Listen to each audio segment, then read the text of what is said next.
Bismillahirrahmanirrahim. Assalamualaikum warahmatullahi wabarakatuh.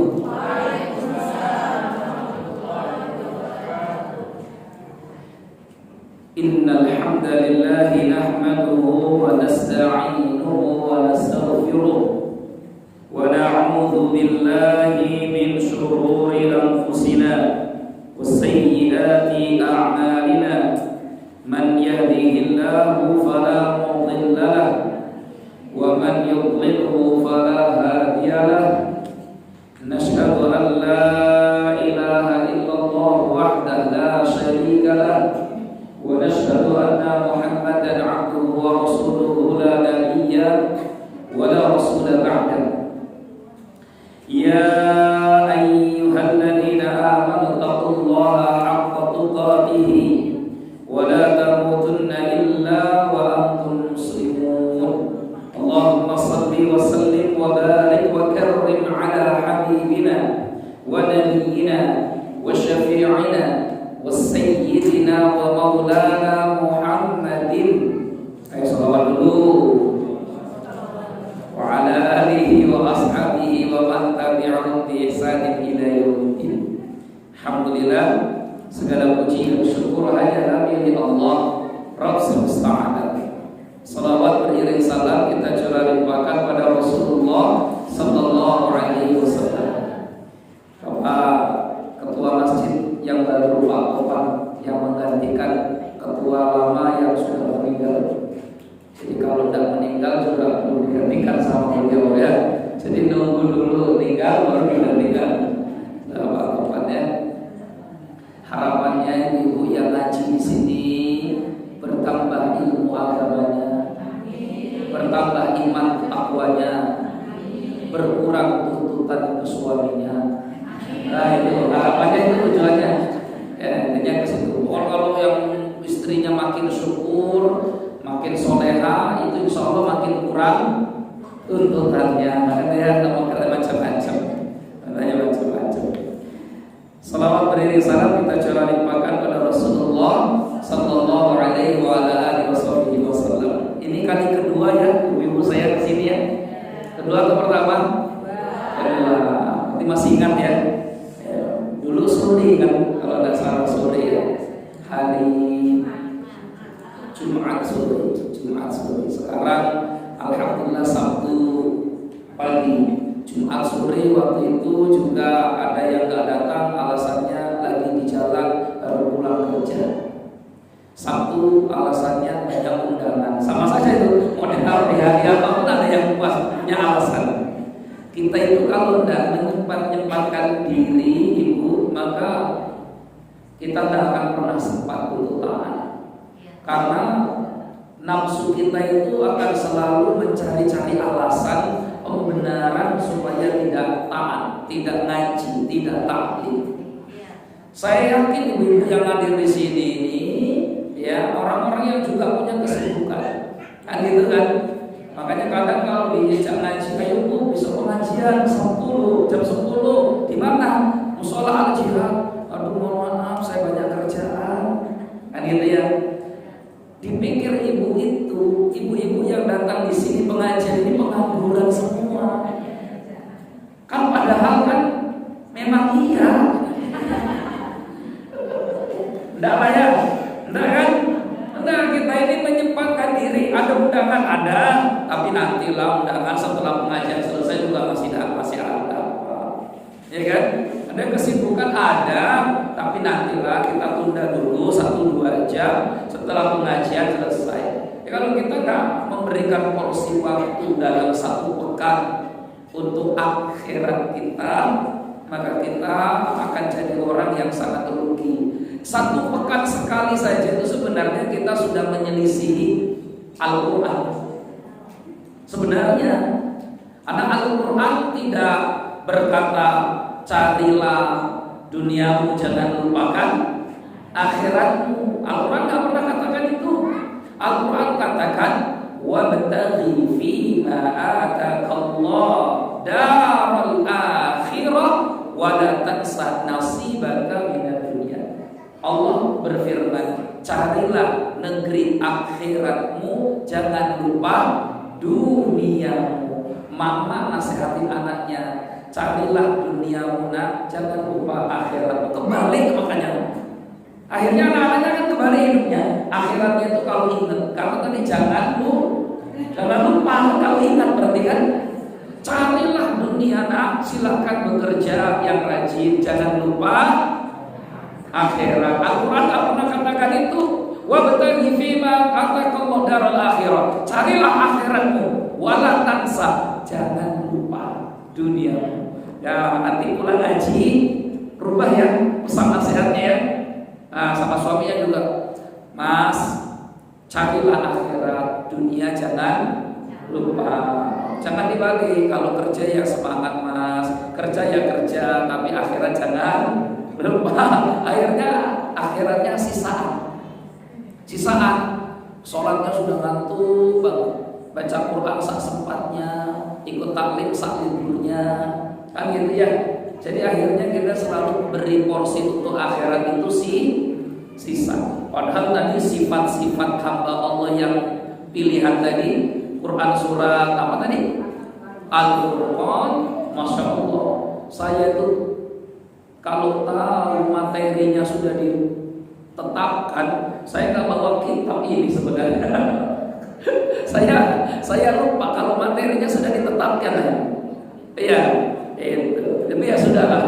Jadi tadi materinya sudah ada ternyata. Ya sudah, ya. Nah, sekarang kita materinya surat Al-Furqan. Karena ciri-ciri hamba Allah yang apa tadi?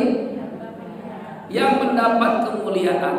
Hamba Allah itu di dalam Al-Quran disebut dengan ibadur rahman. Hamba Allah itu dalam Al-Quran disebut apa? Ibadur rahman.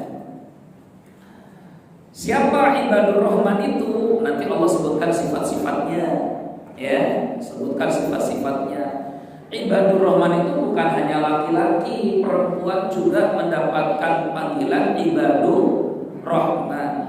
Karena ayat ini biarpun bentuk kalimatnya untuk laki-laki, wa ibadur rahman, dan hamba Allah ar-Rahman itu maksudnya laki-laki dan perempuan semuanya sama. Karena di mata Allah laki-laki dan perempuan itu sama-sama punya hak untuk mendapatkan surga. Sama-sama punya hak. Di surga itu bukan hanya untuk kaum laki-laki, untuk kaum perempuan juga berhak untuk dapat surga. Itu ya, makanya motivasi untuk dapatkan surga itu ibu-ibu jangan terlalu mengandalkan suami. Kadang penyakitnya istri itu kalau melihat suaminya sudah soleh, ya Pak Oban, itu biasanya istri mengandalkan suaminya. Kalau suaminya sudah sedekah, istrinya nggak sedekah lagi. Kenapa? Ayah sudah kemarin. Itu ayah yang sedekah. Karena ayah ingin masuk surga, istrinya belum tentu. Nanti kata istrinya, ya kan mama yang dompleng ya. Kalau bisa didomplengin. Kalau kendaraannya cukup, kalau ternyata kendaraannya nggak cukup, ibu mau ke surga pakai apa? Ya, makanya ini pesan pertama. Sesoleh apapun suami ibu, setaat apapun suami ibu, jangan terlalu mengandalkan suami kita. Karena belum tentu nanti suami yang sangat mencintai kita, sayang betul dengan kita, hari itu kan suami ibu saya nggak sama ibu. Halo, suaminya saya nggak sama ibu? Saya. Ibunya kurang yakin. Jawabnya kurang yakin. Saya apakah? Saya kayaknya sayang ibu ya. Kayaknya sayang ya. Saya nggak sama kita nih. Saya nggak. Saya. Kira-kira di akhirat nanti ingat nggak sama ibu? Yo, ingat nggak kira-kira di akhirat?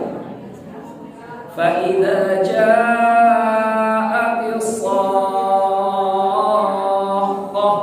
apabila hari kiamat telah datang, yauma yafirrul mar'u min akhihi, orang tidak peduli lagi dengan yang lain, orang tidak peduli dengan saudaranya, kabur dia. Wa ummihi wa abi.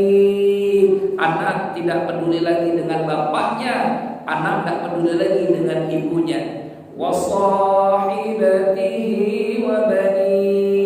Suami tidak peduli istri, istri tidak peduli suami, orang tua tidak peduli anaknya. Likulli imri'in minhum yawma idzin sya'nun yughni. Semua orang hanya mikirkan dirinya sendiri, termasuk suami itu. Kalau begitu Ustaz, apa yang harus dilakukan? Masing-masing bertanggung jawab dengan dirinya sendiri. Suami saya Ustaz ikut pengajian, silakan, saya sekarang yang ikut ngaji. Kenapa? Karena saya juga butuh pahala, sebagaimana suami butuh pahala, gitu ya. Besok diajak lagi istri-istri yang lain supaya ikut ngaji, gitu ya Bu ya. Kalau nggak kondangan, kalau nggak apa? Kondangan. Ini kan yang nggak dapat kondangan ini hari ini, ya. Ada nggak undangan ya Bu? Hari ini ada nggak? Nggak ada. Oke, itu namanya ibadur rahman. Ustaz, ciri ibadur rahman yang pertama apa? Kata Allah, Allah itu memasukkan hambanya ke surga tidak lewat penyebutan nama. Jarang sekali Allah dan Rasulnya Sallallahu Alaihi Wasallam menyebut nama menjadi penghuni surga. Jarang sekali. Sahabat Rasulullah itu jumlahnya 124.000. 124.000. Ini Bu nyatet-nyatet, nanti ada ulangannya ya. Enggak, ya nggak apa-apa. Ilmu itu harus dicatat.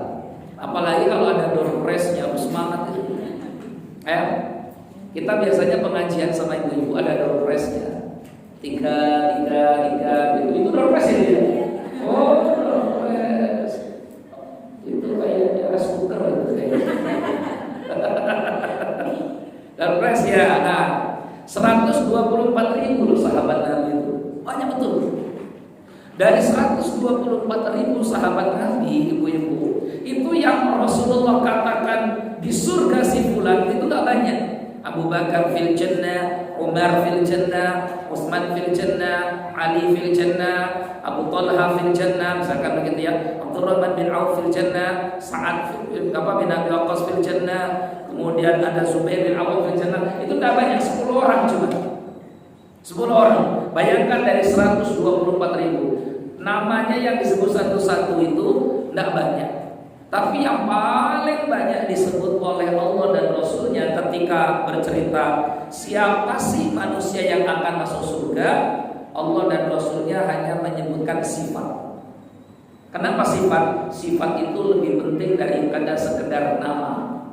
Ya, sifat itu lebih penting daripada sekedar nama. Karena ada orang namanya bagus, perilakunya jelek. Ada orang namanya kadang nggak ngerti artinya apa, tapi perilakunya mulia. Ada itu ya. Namanya siapa? Paino. Misalkan gitu ya. Nah orang kan nggak tahu artinya Paino itu apa. Tapi tiap hari rajin ke masjid, beribadah luar biasa, ya. Maka dia mulia dibandingkan yang namanya Abdullah tapi ketangkap karena ketahuan nyuri ayam. Wah itu siapa yang nyuri? Dul siapa? Dullah Allah, Dullah kok ketangkap nyuri? Itu nama. Makanya Al-Quran tidak menyebut nama. Al-Quran ketika berbicara tentang manusia surga selalu menyebut sifat. Kalau ibu-ibu semua ingin bisa sampai ke surga, maka jadilah orang yang memiliki sifat yang Allah sebut dengan ibadur rahman. Sifat yang pertama, alladzina yamshuna 'alal ardi hauna. Ibadur rahman itu orang yang yamshuna 'alal ardi hauna. Hidupnya di muka bumi ini, berjalannya di muka bumi ini tawadhu, tidak sombong. Hauna, enggak sombong dia, ya. Jadi enggak pernah angkuh. nggak pernah berbesar diri. Na'udzubillah min dzalik. Hanya orang yang sombong itu tidak disukai oleh Allah. Tidak pernah disukai oleh Allah. La yadkhulul jannah, tidak akan masuk surga. Man kana fi qalbihi, barang siapa menyimpan dalam diri, dalam hatinya, misqala habbatin khardal minal kibr, punya kesombongan sekalipun hanya sebesar biji sawi. Orang sombong itu tidak pernah disukai oleh Allah. Ketika Allah menyebutkan di surat Az-Zumar, siapa orang yang akan masuk neraka, ya, yang dimasukkan ke neraka jahanam itu dengan zumarah, wasiqal ladzina kafaru ila jahannam zumarah. Bagaimana orang kafir itu nanti dibelenggu, dia berbondong-bondong dimasukkan ke neraka jahanam. Itu nanti Allah tutup ayatnya. Siapa yang dimasukkan ke neraka itu? Fabi'sa maswal mutakabbirin. Neraka jahanam itu seburuk-buruk tempat yang disediakan untuk orang yang sombong. Hati-hati. Hanya orang sombong itu susah untuk masuk surga.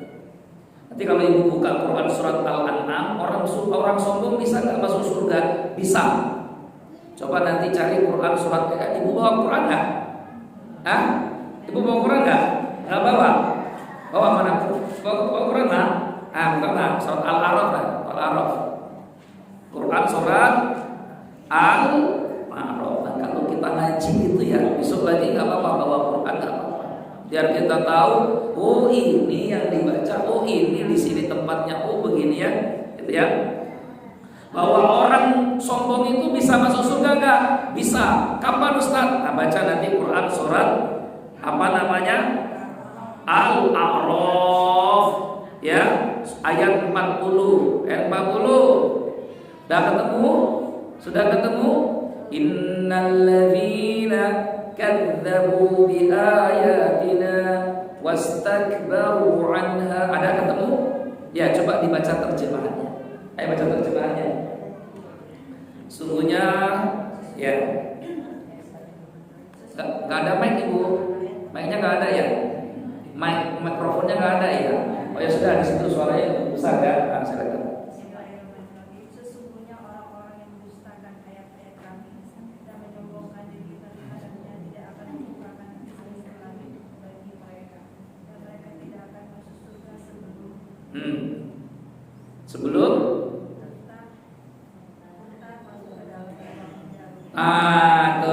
orang sombong bisa nggak masuk surga? Bisa. Kapan? Kalau onta sudah masuk ke lubang jarum. Nanti kalau ibu dengar cerita ada onta bisa masuk ke lubang jarum, nah bentar lagi orang sombong mau masuk surga itu. Bisa nggak kira-kira?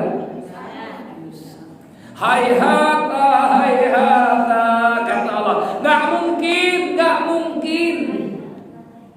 Ya nggak mungkin karena nggak ada ceritanya itu onta bisa masuk ke lubang jarum. Maka orang yang sombong sulit untuk bisa ke surga.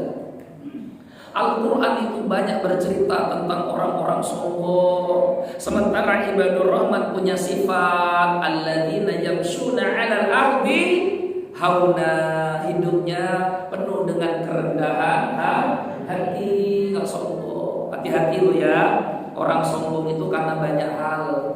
Satu, orang sombong kadang karena ketaatannya. Ini bahaya. Dua, orang sombong kadang karena kepintarannya. Tiga, orang sombong karena hartanya. Empat, orang sombong karena jabatannya. Iya. Alhamdulillah, sepakat ibu? Sepakat ya? Itu kenapa di surat Al-Kahfi ada 4 kisah ini. Al-Kahfi ada 4 kisah ini. Pertama kisah Ashabul Kahfi diuji dengan agamanya. Kedua kisah Shahibul Jannatain yang punya kebun indah banget diuji dengan kekayaannya. Ketiga kisahnya Nabi Musa ketemu Nabi Khidir diuji dengan kepintaran kecerdasannya. Keempat cerita tentang Raja Zulkarnain diuji dengan kekuasaan. Orang sombong itu karena ini. Satu, karena ketaatan. Emang bisa Ustaz orang taat itu sombong? Oh, bisa. Sombong karena ketaatannya, namanya ujub. Namanya apa? Ujub. Ujub itu orang sombong karena taat. Itu namanya ujub. Ujub. Ya, karena sombong karena taat. Kalau sudah keluar dari masjid setelah pengajian, seolah-olah melihat orang yang gak mengaji, wih, calon orang kabar. Wah, ujub.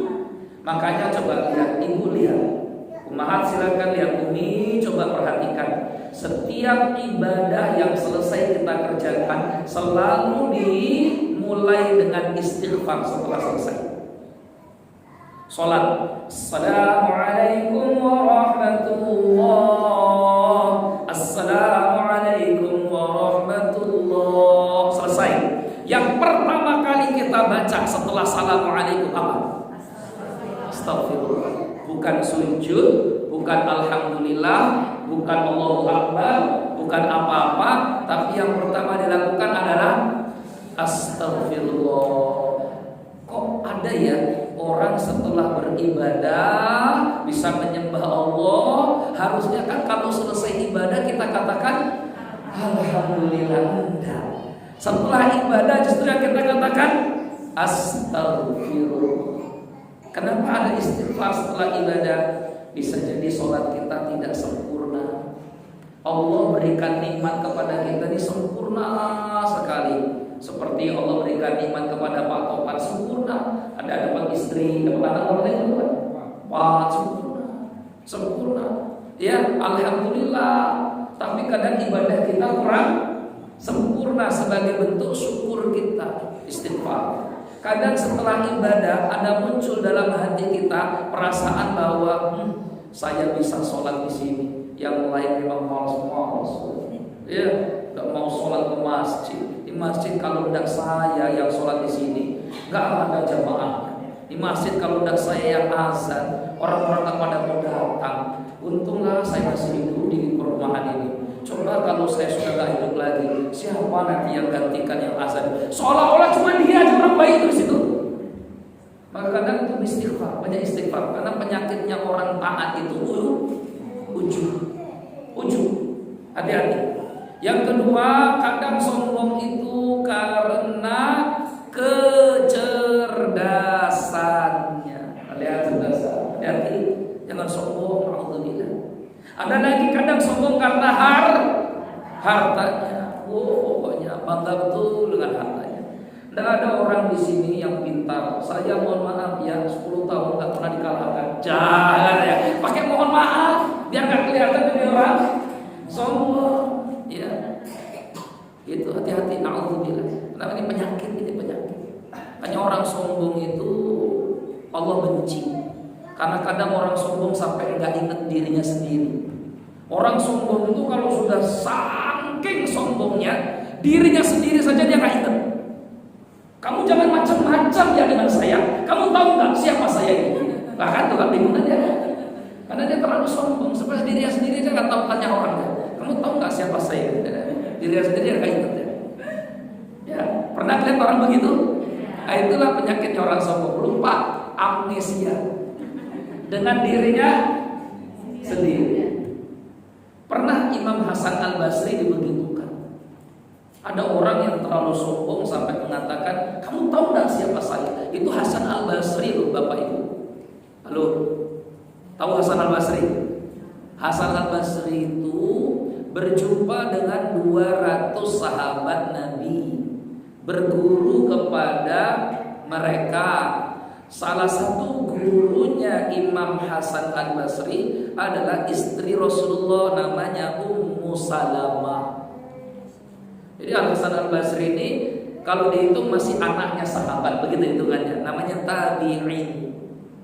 Beliau melihat ada orang sombong, sambil sombongnya begitu, ya, sampai dia membangga-banggakan dirinya, kamu nggak tahu siapa saya, kamu nggak tahu siapa saya. Jadi ucapan kamu tahu nggak siapa saya itu sudah 1440 tahun yang lalu. Sekarang ini cuma anak cucu cicit ketularannya dulu. Kamu tahu nggak siapa saya? Orang yang sombong begitu harus dibalas dengan kesombongan. Gak apa-apa, karena sombong di depan orang sombong itu berpahala. Sombong di depan orang, sombong itu berpahala. Kamu tahu nggak siapa saya? Tahu. Siapa? Kamu ini cuma sebongkah mayat yang kemana-mana bawa kotoran. Dosamu ketutupan, kalau ketahuan keluarkan bau, nggak ada orang yang dekat sama kamu. Kan gitu kan? Kita ini kan kemana-mana bawa kotoran kan? Coba bayangkan, kemana-mana kita bawa kotoran. Cuma saking hebatnya ciptaan Allah, itu WC yang ada di badan kita ini luar biasa. Ya kan? Coba ini di sini kan kotoran kita semua nih. Kalaupun sudah mati, nggak perlu nunggu lama, langsung jadi bangkai. Jadi bangkai. Sehebat apapun, sekaya apapun, setinggi apapun orang, kemana-mana kalau sudah mati akan jadi bangkai.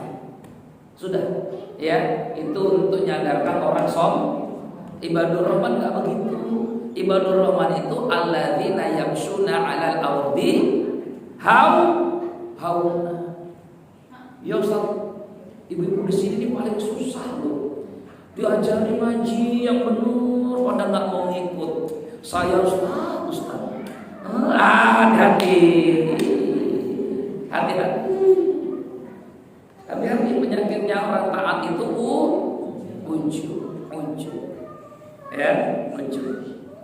Terus ini sifat pertama, jadi jangan sombong. Caranya mengobati penyakit sombong apa sih? Perbanyak sholat. Itu kenapa dalam ibadah sholat, ibu-ibu semua, kalimat yang pertama kali kita ucapkan apa? Allahu Akbar. Allahu Akbar. Kenapa Allahu Akbar? Allah Maha Besar. Yang Maha Besar itu Allah, kita itu semuanya kecil. Ini sifat pertama ya. Alladzina yamshuna 'alal ardi hauna.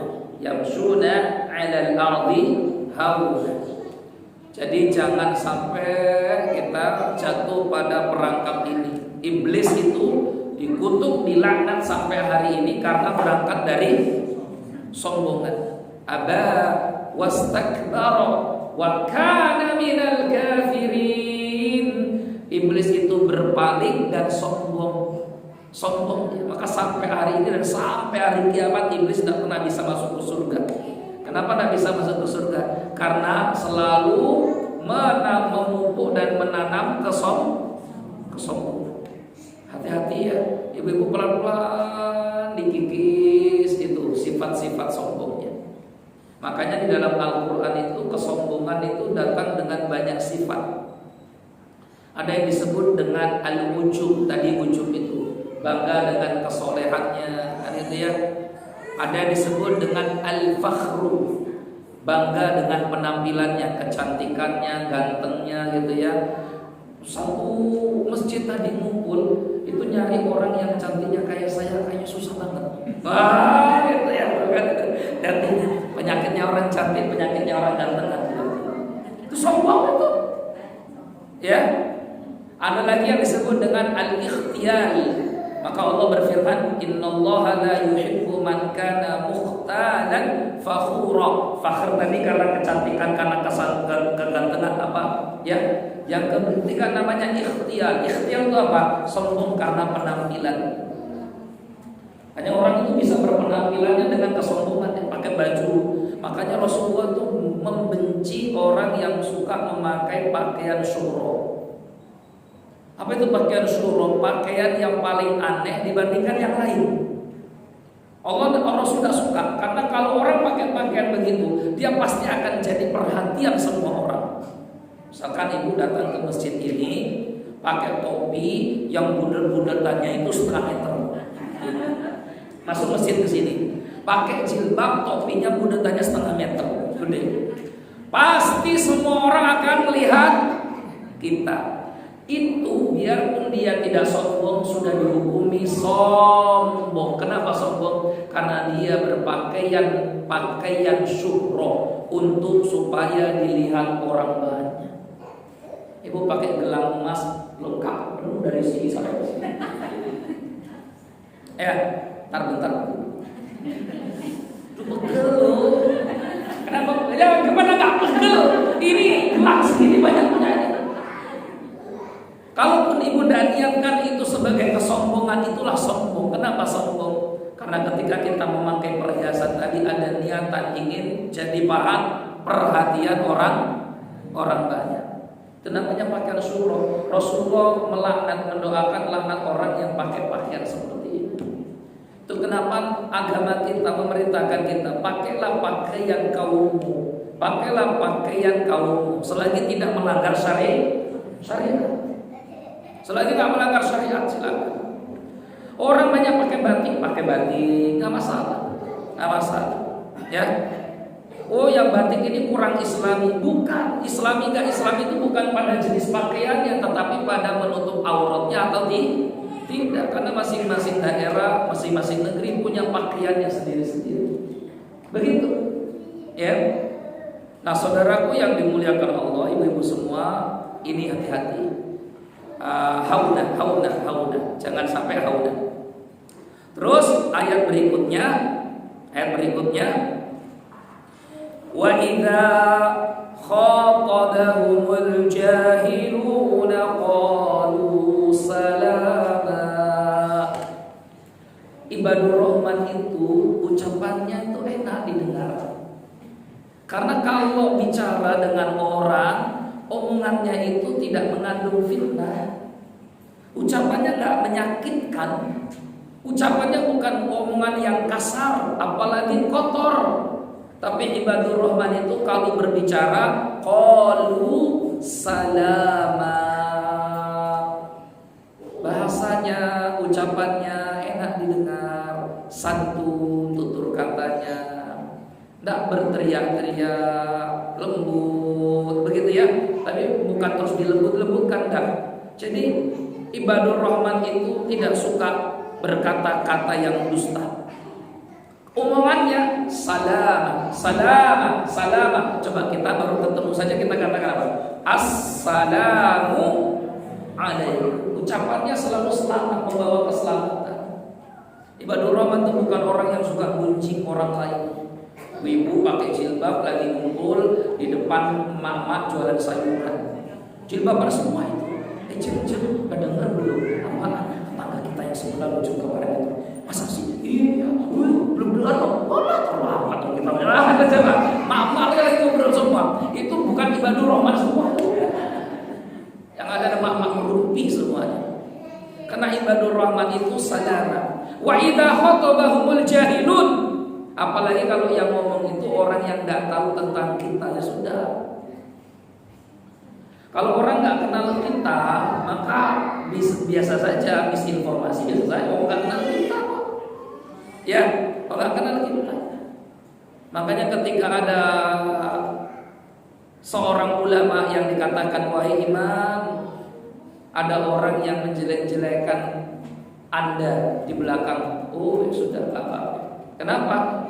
Seandainya dia tahu seperti apa hati saya, yang dia sebutkan itu belum seberapa, masih banyak lagi saudara-saudara saya. Itu mah orang berilmu gitu. Tapi kalau nggak berilmu, siapa bu? Ngomong bu, siapa orangnya? Emang kurang ajar ya. Itu karena nggak berilmu, seolah-olah nganggap dirinya bersih. Tapi kalau yang punya ilmu, dia akan katakan, oh dia itu, ya alhamdulillah. Kenapa tidak?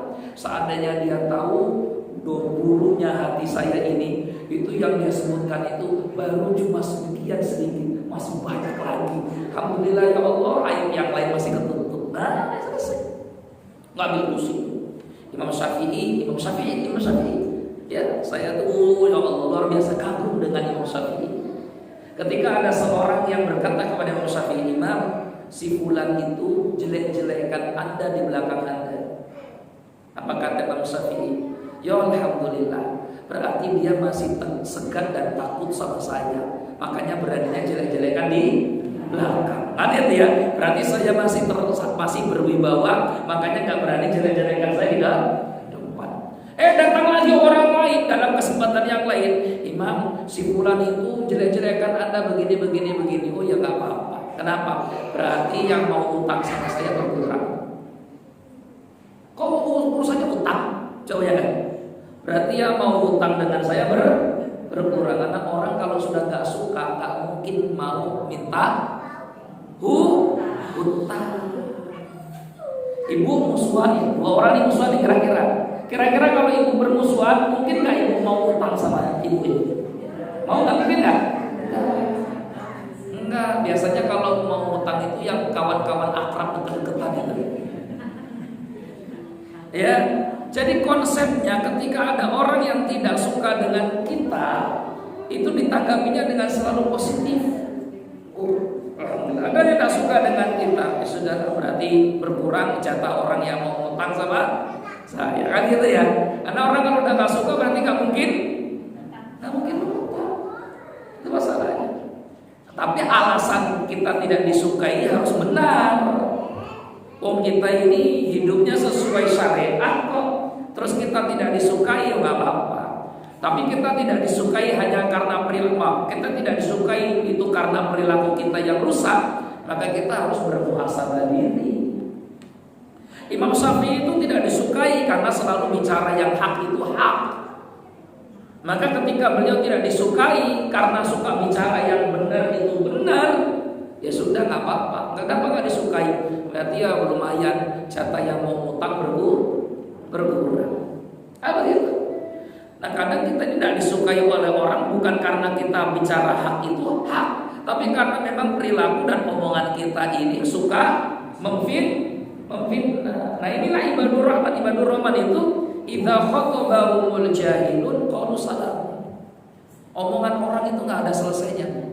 Mau ibu baik seperti apapun, mau kita soleh sesoleh apapun, orang itu selalu ada yang suka, ada yang tidak. Wah kita berdoa, ya Allah jadikan semua hati orang yang mengenal saya mencintai saya. Ya susah. Kenapa susah? Bagaimana semua orang akan suka dengan kita? Allah saja, Allah Subhanahu wa ta'ala, Zat yang menciptakan langit dan bumi, menciptakan semua manusia, memberikan rezeki tanpa pilih-pilih, laki perempuan, mukmin kafir semuanya diberi rezeki oleh Allah. Allah yang maha baik itu saja masih ada manusia yang berkomentar buruk tentang Allah. Katanya Allah itu punya anak, katanya Allah itu punya istri, katanya Allah itu pelit, katanya Allah itu miskin. Ini semua ada dalam Al-Quran. Orang Yahudi berkata, Innallaha faqiru wa nahnu awliya. Allah itu miskin, kita ini yang kaya. Allah dikatakan miskin, na'udzubillah, hanya karena ada perintah harus wajib membayar zakat. Kenapa harus bayar zakat? 2,5% keluarkan. Apa zakat ini untuk Allah? Allah berarti udah miskin sekarang yang mintain zakat, na'udzubillah. Omongannya Yahudi.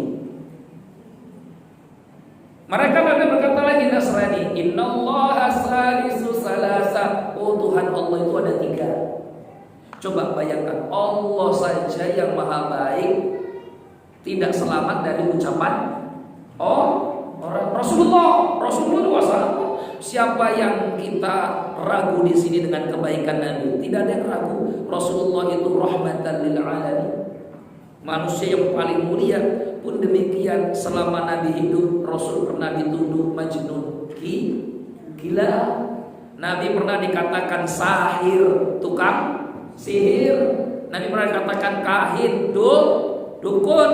Nabi dikatakan pemecah belah keluarga, pemecah belah bangsa. Pokok label-label yang buruk itu Nabi dapatkan. Dalam Al-Quran Allah sebutkan itu tentang label-label untuk Rasulullah yang disematkan oleh orang-orang kafir Quraisy. Artinya Rasulullah sendiri pun tidak selamat dari omongan manusia. Nah ibu tidak sebaik Rasulullah, saya ini tidak sebaik Rasulullah. Kok pingin semua orang suka dan cinta ke kita? Mimpi kali, gitu kata orang. Maka pasti ada yang suka, ada yang tidak. Kalau munas la yantahi, omongan orang itu akan ada selesainya. Ridullah ghayatun la tudrak wa ridun nas ghayatun la tudrak. Itu ucapan ya Imam ucapan Siti Aisyah ketika menasihati Khalifah Muawiyah waktu baru diangkat jadi pemimpin. Siti Aisyah tulis surat, kirimkan surat ini untuk Khalifah. pemimpin umat. Suratnya pendek. Apa itu? Ridullah ghayatun la tudrak wa ridun nas ghayatun la tudrak.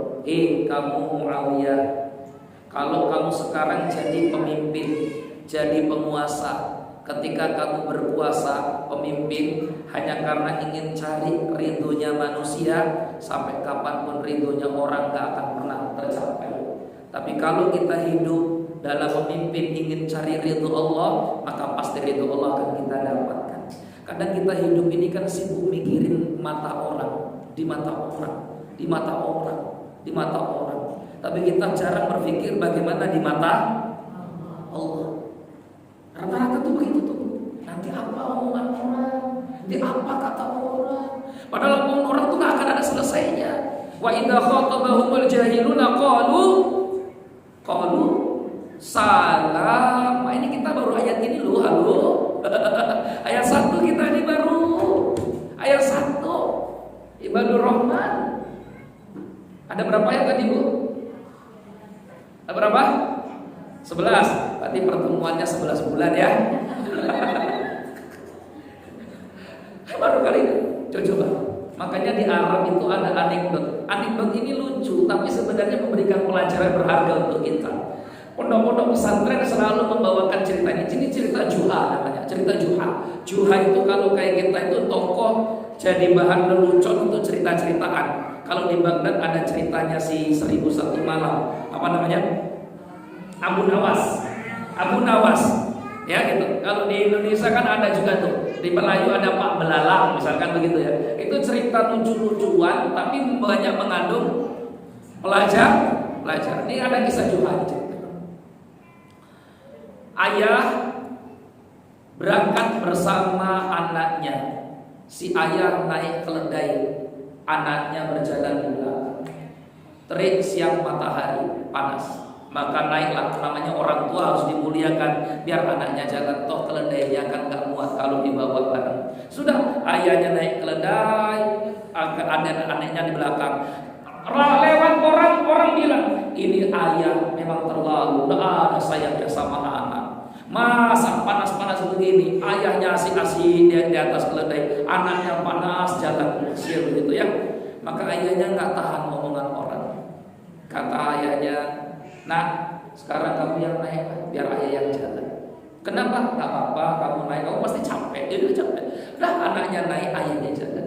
Lewat lagi ketemu orang, dia katakan, "Dia anak memang durhaka." Panas-panas begini asik dia naik di atas keledai, ayahnya jalan kaki kecapean panas begitu. Anak pun tidak tahan omongan orang. Maka kata anak, ayah naiklah. Enggak, kamu aja yang naik. Karena ayahnya kan dengar tadi. Enggak, apa ya, kamu aja naik. Udah kita kalau begitu naik bareng-bareng berdua. Naiklah bareng berdua. Kelewat orang lagi, apa kata orang? Ini anak bapak sama-sama. Iya. Sama-sama nih, gak ada bedanya. Sudah tahu keledai kurus begitu, tak diberi makan, masih dinaiki berdua lagi. Ya, gak ada bedanya bapak sama anak. Gak tahan juga dorongnya turun. Ya kita turun. Akhirnya anak jalan kaki, bapak jalan kaki, keledainya pun jalan kaki. Lewat lagi bilang oleh orang, anak bapak sama-sama gendengnya. Punya keledai kok gak dinaiki? Melon semua. Ini melon semua. Kata ayahnya, dia bilang begini, "Ya bunayya, kalamun nas la yantahi walau kana al-himar mahmulan fawqa aydina." Anakku, ingat, omongan manusia gak akan pernah ada selesainya. Biarpun ini nanti keledai kita panggul bersama-sama. Nanti giliran ini keledainya kok gak dinaikin, kita gak keledainya kita panggul sama-sama. Kata orang, ini bapak anak luar biasa. Ya, yang ada orang naik keledai, ini keledai naik orang. Ada aja omongan orang. Hari ini itulah gambaran manusia di sekitar kita. Gak ada orang yang bisa selamat dari omongan manusia. Tapi ibadur rahman yang paling penting, biar orang berkata tentang dia. Bisa jadi apa yang dikatakan orang tentang dia ada benarnya, tapi kadang banyak salahnya karena hakikatnya dia tidak mengenal kita. Tapi yang terpenting kita punya kewajiban qalu salama. Kalau kita yang bicara, ucapan kita harus ucapan yang selamat. menenangkan, menenteramkan, bukan berisi kebencian, bukan pula fitnah, tuduhan, bukan pula kata-kata dusta, bukan pula umpatan, bukan pula kata-kata kasar, apalagi na'udzubillah kata-kata yang kotor. Apalagi ibu-ibu, hati-hati, semarah apapun ibu dengan anak kita, jangan sampai keluar kata-kata umpatan, apalagi kata-kata kotor. Jangan, na'udzubillah. Ya ayyuhalladzina amanu taqullah. Hai orang-orang yang beriman, bertakwalah kepada Allah. Ya. Wa qulu qawlan sadida. Ucapkanlah kata-kata yang baik. Yuslih lakum a'malakum. Kalau kalian berkata-kata yang baik, maka Allah berjanji akan memperbaiki perbuatan kalian. Wa yaghfir lakum dzunubakum, dan Allah akan ampuni dosa-dosa kalian. Hanya dengan kata-kata yang baik Allah perbaiki perilaku kita dan Allah ampuni dosa-dosa kita. Coba bayangkan. Jadi jangan pernah menyepelekan ucapan yang baik. Di antara ucapan yang baik itu apa? Istighfar, astagfirullah. Di antara ucapan yang baik itu apa? Tasbih, subhanallah. Di antara ucapan yang baik itu apa? Takbir, Allahu akbar. Ya, tahmid, alhamdulillah. Jadi kita ini banyak betul pilihan alternatif kata-kata yang baik. Tapi enggak, kadang kita lupa kata-kata itu yang kita sebut yang lain-lain semua. Anak-anak kita ini alhamdulillah hari ini, mohon maaf ya. Ini kalau direkam nih Pak Sabi, tapi ini untuk contohkan aja, untuk contohkan. Untuk contohkannya, bukan untuk mengajarkan. Coba ibu lihat anak-anak ibu yang hari ini mungkin hidup di luar, sekolah di luar, bukan di dunia pesantrennya.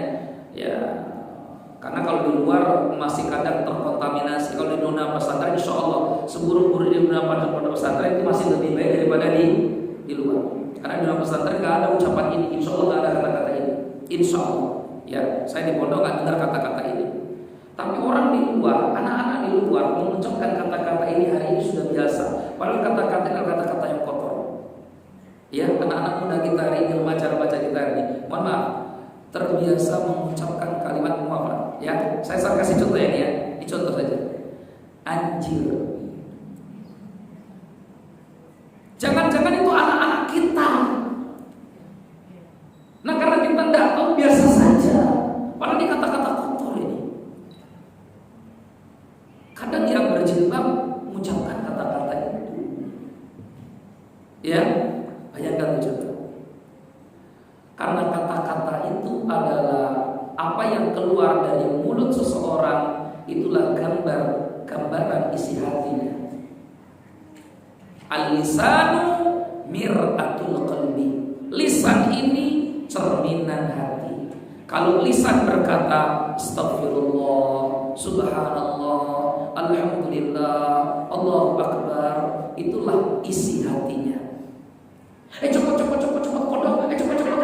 Maka itulah isi hatinya. Kalau nggak copot kodok, ya itu isi hati.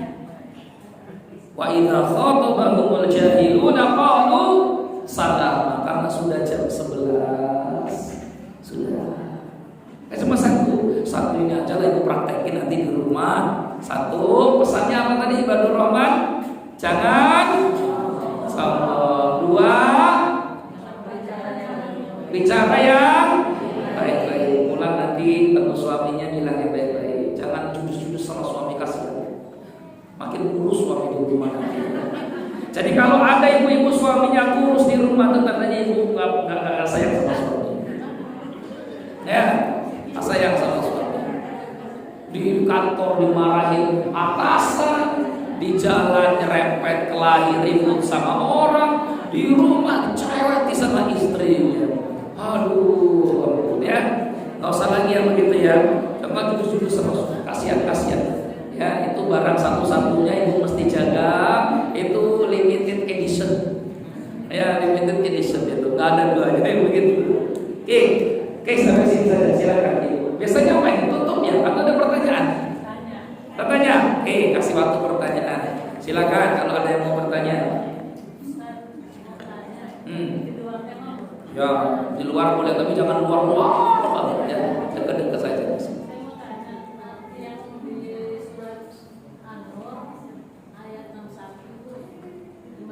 Apa bunyinya?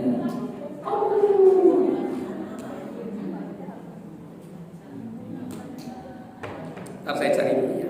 An-Nur ayat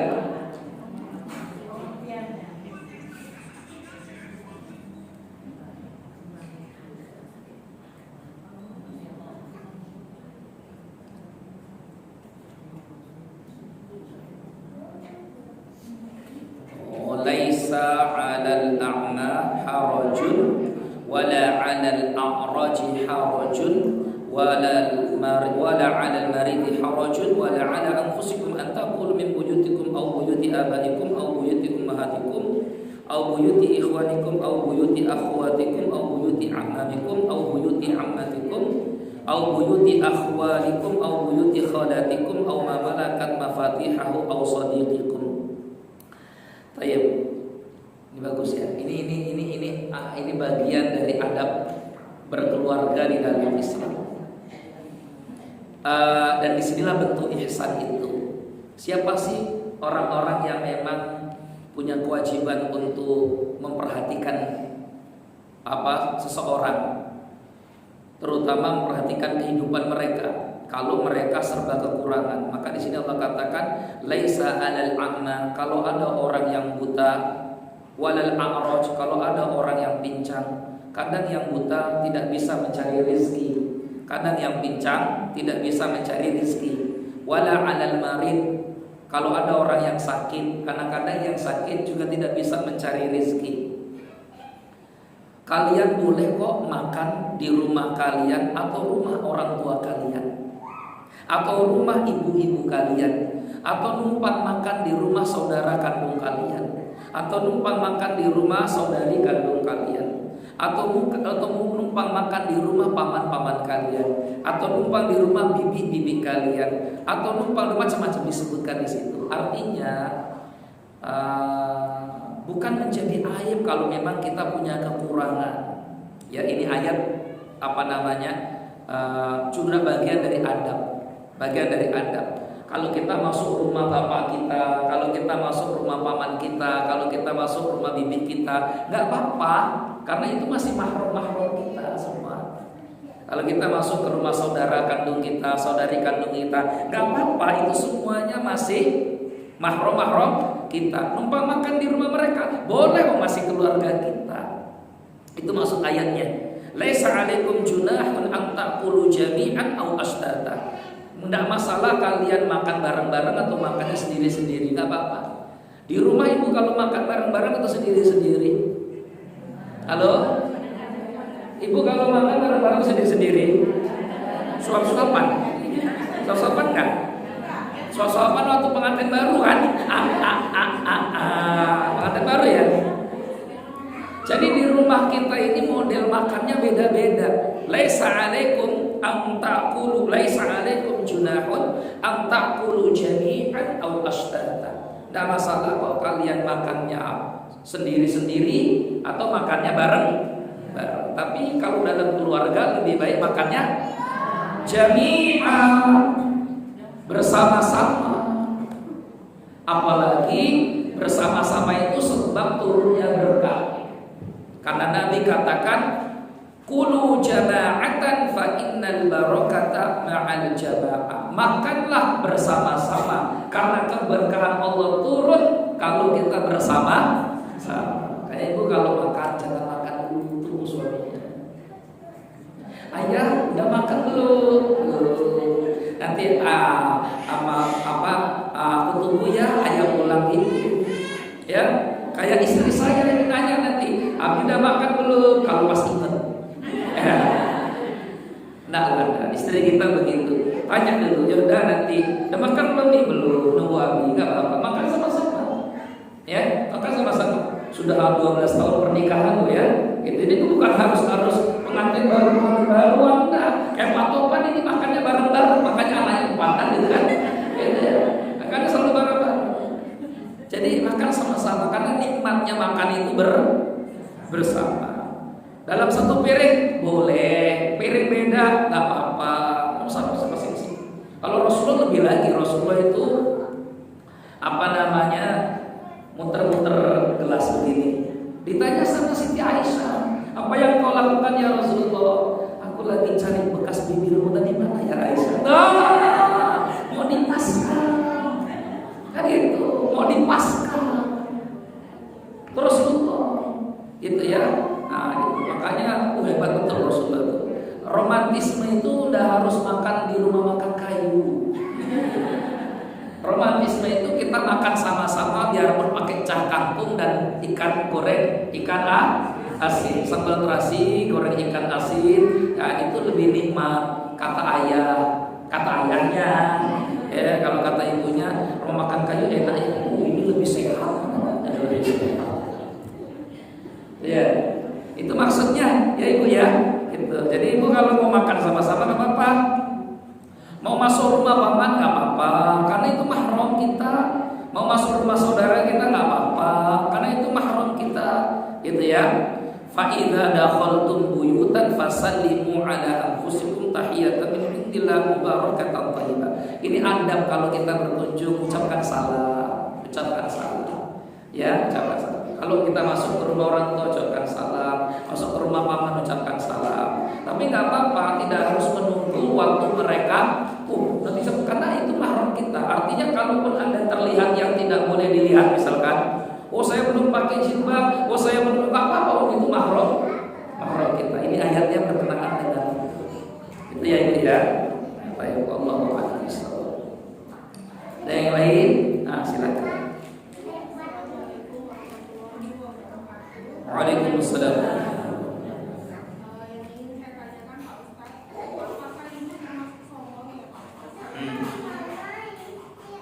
Apa? Kita umpamanya menghadiri ke pesta gitu kan? Kita menghadiri apa? Kemudian di sana ada apa namanya orang-orang yang nyanyi gitu yang tidak seronok gitu. Kemudian di hati kita nggak suka atau kita ngomong dengan orang lain gitu ya, dengan keluarga kita itu begini-gini gitu, atau kita melihat orang yang mungkin keluarga kita gitu ya, dia sudah tua di saat ajan dia tidak langsung sholat, tetap aja kebiasaan dia, padahal harusnya dia kan ke masjid, apalagi laki-laki sering menunda sakit. Maka itu termasuk yang Pak Ustadz bilang tadi, sombong dengan taatnya kita gitu. Baik. Rasulullah SAW bersabda, "Man ra'a minkum munkaran falyughayyirhu biyadihi." Siapa yang melihat kemungkaran maka rubahlah dengan tangannya, kekuatan. Fa in lam yastati' fa bilisanihi. Kalau tidak bisa dia rubah dengan tangannya, dirubah dengan mulutnya, lisannya, kasih nasihat. Kalau nggak berani juga ngasih nasihat karena orangnya lebih tua dari kita. Ya, dia kakak kita, atau orangnya kalau dinasihati justru dia lebih galak daripada kita. Maka fa bi qalbi, ingkari kemungkaran itu dengan hati. Wa dzalika adhaful iman, itulah tingkatan iman yang paling rendah. Kita melihat ada kemungkaran, hati kita nggak seneng, nggak seret ke Allah. Pinginnya tuh kita pingin itu tuh bukan sombong, bukan. Itulah iman. Karena iman gelisah melihat kemungkaran, mau dirubah dengan tangan nggak berani, toh ini nggak etis di tempat orang banyak. Pakai mulut kita juga kadang nggak berani, bicaranya kadang nanti macam-macam. Akhirnya kita paling lemah mengingkari dengan hati. Itu bukan sombong, itu iman. Tapi di hati kita kesel gitu. Keselnya apa itu? Kalau udah saat di harian kita melihat yang begitu, dia ada di rumah kita gitu kan, saat di harian udah waktunya sholat dia masih omongin pakai lisan. udah diomongin Dipakai lisan terus. Omongin terus.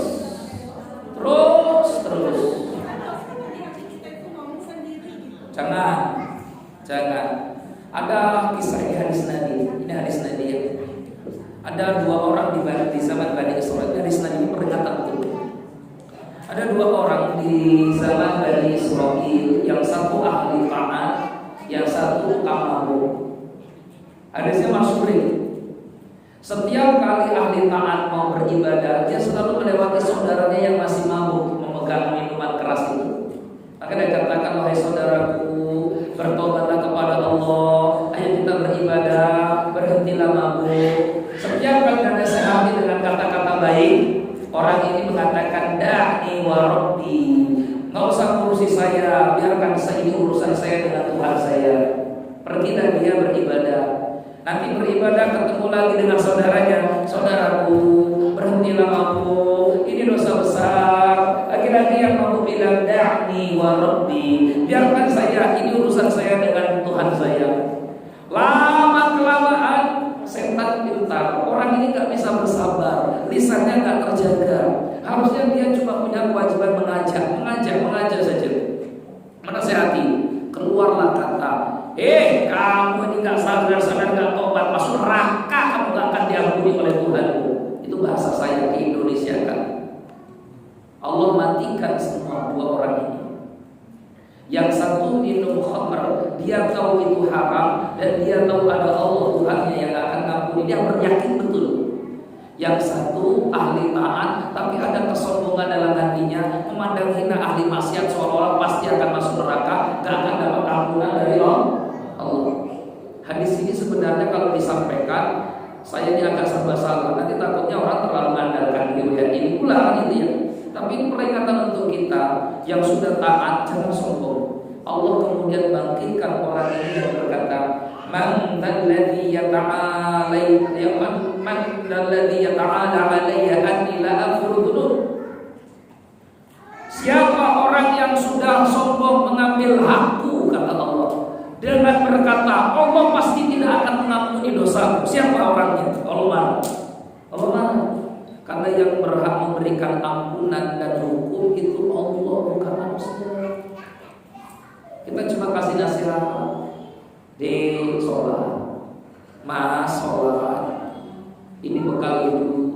Kalau kita nggak sholat, nanti kita bisa masuk neraka. Itu cuma itu nggak apa-apa. Tapi jangan harus masuk neraka kamu lah.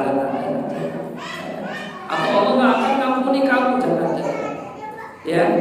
Allah murka dengan ucapan pasti atau Allah akan, tapi sudah kita hanya menasihati saja. Ya, dia singkirin dalam hatinya. Ya, singkirin dalam hatinya. Karena ada kisah itu Bani Israil. Akhirnya justru yang sombong tadi mendapat murka Allah, justru yang mabuk tadi mendapat ampunan dari Allah. Akhirnya kan kalau kita nyampaikan hadis ini serba salah kan nanti. Serba salah apa? Bagi pemabuk lanjut terus ya kan? Ya, tapi sebenarnya ini hadis untuk memahamkan dan menyadarkan kita bahwa jangan sampai ada kesombongan dalam diri. Gitu ya Ibu ya.